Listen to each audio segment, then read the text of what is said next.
सभी को हार्दिक शुभकामनाएं।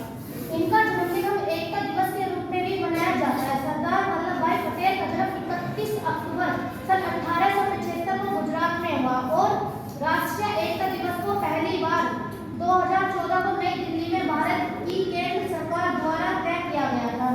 आज इस भूमि पर जिस पर हम खड़े होकर कहते हैं कि हम भारत के स्वतंत्र नागरिक हैं, भारत हमारा है, तो इस भूमि को, इस देश को लाने में अनेकों महापुरुषों का संघर्ष और मेहनत की गई है।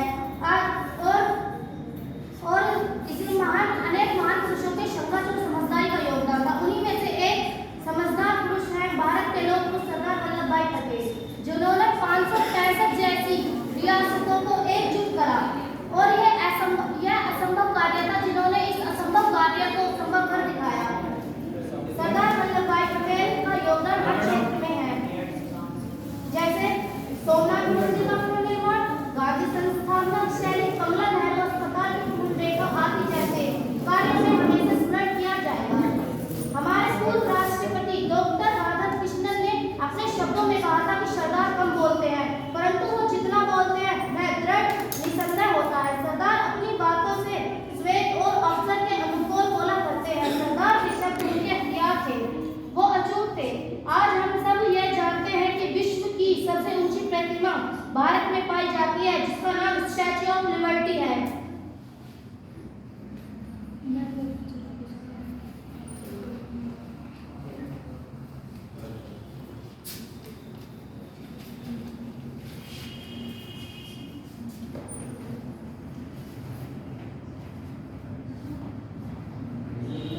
जिसकी लंबाई स्टैच्यू ऑफ लिबर्टी की लंबाई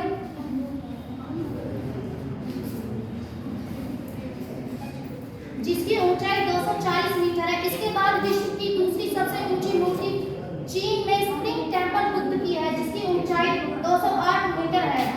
सरदार पटेल का लेखन द्वारा लिखे गए पत्रों की टिप्पणियों में उनके द्वारा किए गए ज्ञापनों के रूप में एक कृत साहित्य रूप में उपलब्ध है, जिसमें मुख्य भारत विभाजन में सहयोग था।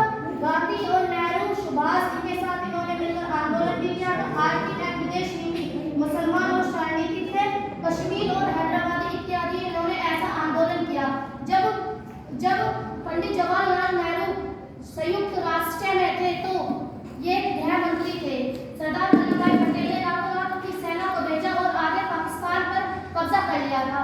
पर उन्होंने आधे उसमें जब उन्हें पंडित जवाहरलाल नेहरू को सूची मिली कि उन्होंने आधे पाकिस्तान पर हमला कर दिया, लेकिन उन्हें फिर वो जल्दबाजी में भारत आए और इन्होंने ये आदेश दिया कि हम युद्ध को विराम देने का घोषणा करते हैं। अगर घोषणा को नहीं करते पंडित जवाहरलाल नेहरू तो आज हमारा पाकिस्तान भी होता।